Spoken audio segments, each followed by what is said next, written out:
Yan. Yay! Yay! Dila, dila, dila. Dila si Samoy.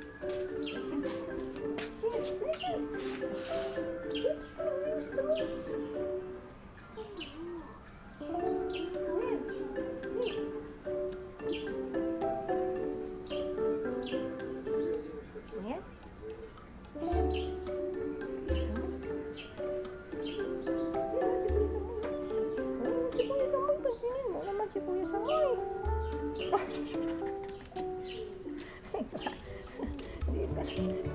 Sasalubong yan kay Kuya Samoy eh. Diba ay? Dito, dito, dito. Sasalubong yan kay Kuya Samoy eh. Good morning!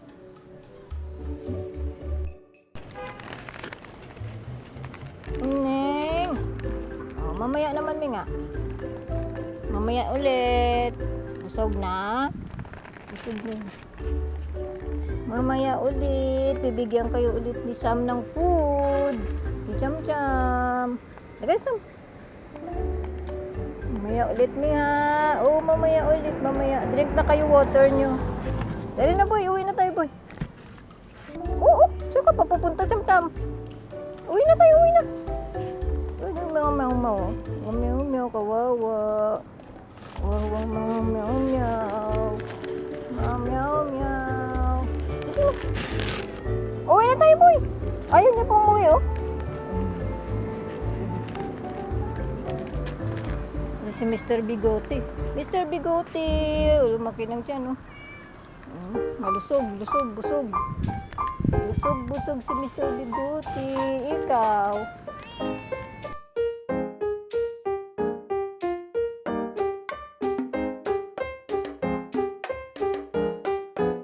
Kunti lang yata ako kumain eh. O di ka ba sasakyan? Tabi tayo dito. Hey! Min! Dito, Min! Sasakyan.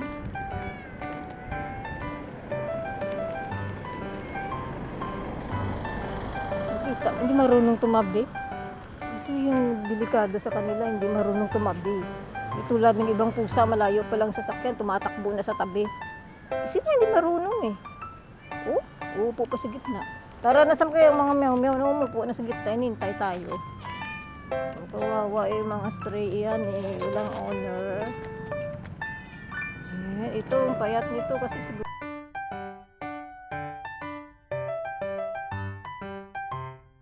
Ikaw ha, magkumain ka ng marami ha. Opo, para lumakas ikaw ha, para po tumaba. Ayun na, o mamaya na daw, mamaya naman daw sabi ni Cham-Cham eh, mabubutas bulsa namin ni Cham nang hingi eh.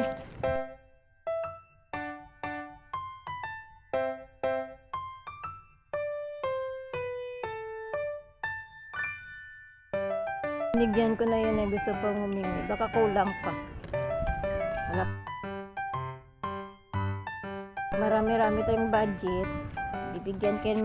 Bibigyan kayo ni Cham-Cham na marami na. Opo. O, dyan na kayo. Bye-bye. Uwi na kami ni Cham-Cham kasi mainit. Ay, sasama pa, Sam. Sama pa. Sasama pa sa atin. Ano yan? Wala tayo ipakain sa kanila. Oh, kulang budget. Mahawa na.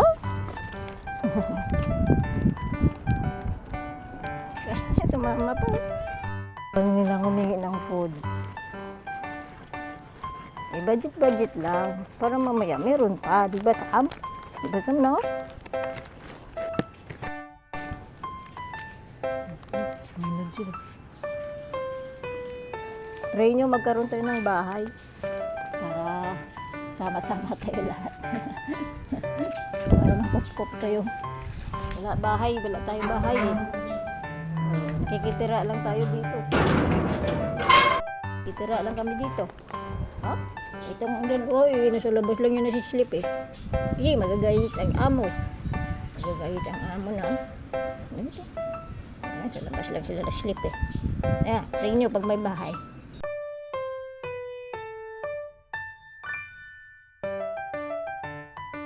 Pre, magkaroon ng bahay si Gio. Ha? Para makaptop natin ang kapatid ni Gio sa yabas. Sige na. Gio, nagigilok si Gio. Ikaw pasaway ka ha. Natulog ka ba kagabi? Ba't maga pa, hindi ka pa natulog. Gabing-gabi na ka. Kita. Ang ingay-ingay mo.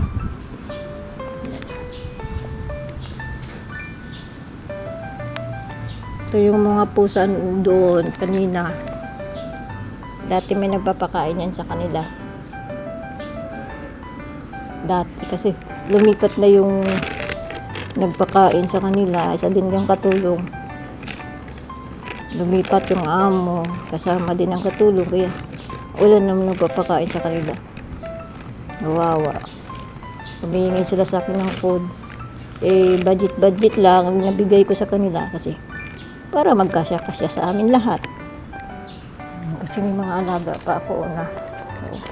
Meron akong mga alaga dito. Sa labas lang yan sila natutulog kasi ito, bahay ng amo ko to. Hindi sila pwede dyan sa loob.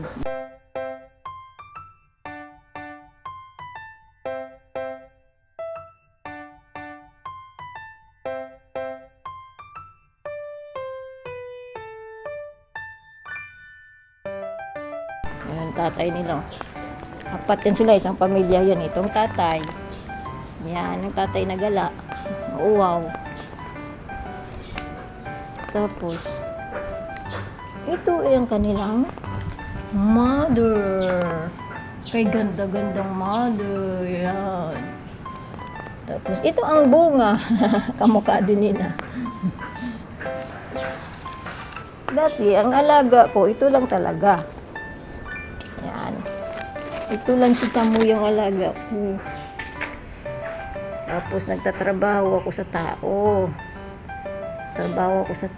Tapos kasama ko ito si Samoy. Buti naman, salamat naman at pinayagan ako magdala ng aso. Hindi ko naman in-expect na ang Meownay magpapaampon sa akin. Nabuntis. Ayun, ang resulta yung mga makukulit na yan. Yan, dalawang makulit ang resulta. Ang nangyari, naging 4 na sila. Ito makulit.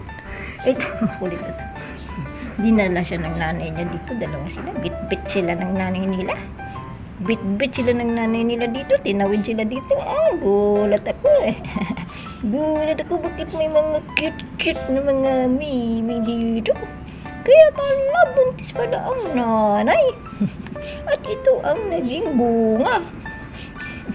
Napaka-kulit to. Napaka-cute. Gigil ako. Okay na rin yun. May kalaro ng aking dog. May kalaro ng aking Samoy. Buti naman at nagkasundo silang 2 at 3. Kaya lagi na silang magkasama. Ayun. Mamaya. Sige, tanggalin natin. Yan. Ang buhay namin ni Samoy. Nag-aampon kami ng pusa.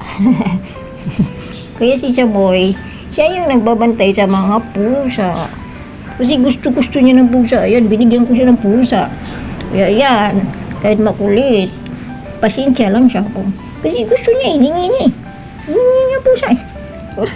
Hiningi niya. Gusto niya ng pusa. Pag maglalakad kami, gusto niya lumapit sa pusa. Gusto niya makipagkaibigan sa pusa. Ayan, binigyan ko siya ng 2 pusa. Si Angelo at si Angela.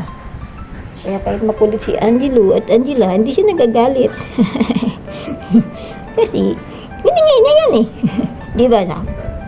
Di ba hiningi mo? Hiningi mo nga na? Kasi, pag naglalakad tayo sa daan, lumalapit kayo, nakipagkaibigan kayo sa pusa eh. Parang sinasabi mo, gusto ko ng pusa! Gusto ko ng pusa! Kaya, pag inaawat kita na wag lumapit eh. Pinipilit mong lumapit. Parang sinasabi mo, gusto ko sila play. Gusto ko sila play. Ayun, binigyan kita ng mga makukulit pero mabait. Love na love din nila yung kuya Samoy nila. Hindi nila inaaway.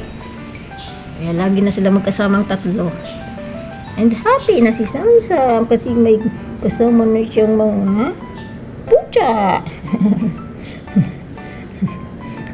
Bait-bait nito sa pusa eh. Bait-bait nito eh. Bait-bait ito sa pusa eh. Kahit kinukulit siya, lagi siyang kinukulit eh.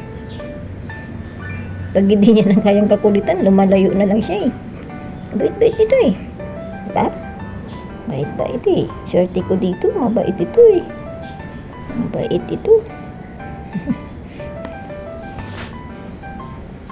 Yan po ang buhay namin ni Chamcham, ang journey namin ni Chamcham. Hindi namin nakalain na magkaroon kami ng pusa. Pero secret lang. Kasi hindi alam ng amo. Kasi bawal ang pusa dito. Kasi umaakit sila. Yan. Tapos gas-gasin nila yan. May gas-gas na nga yata yan eh. Takot-takot. Kaya yun din ang dahilan na hindi sila pwede sa loob. Pero sige lang sikap-sikap. Pag nakabili kami ng house, nagre-rent kami ng house. Yan. Para mag-ipon-ipon. Para balang araw, makapag-rent kami ng house. Di ba may house na kami kahit rent lang. Sana. Sana. Sana. Sana.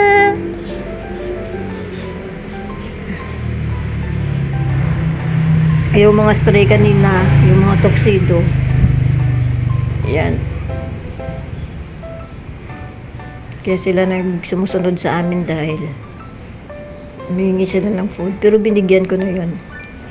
Totoo lang, hindi ko sila mabigyan ng sapat talaga kasi hindi magkasya kung busugin ko sila ng busugin, yung busog na busog talaga hindi ko yan mabigay sa kanila. Totoo lang. Kasi hindi naman malaking sweldo ko.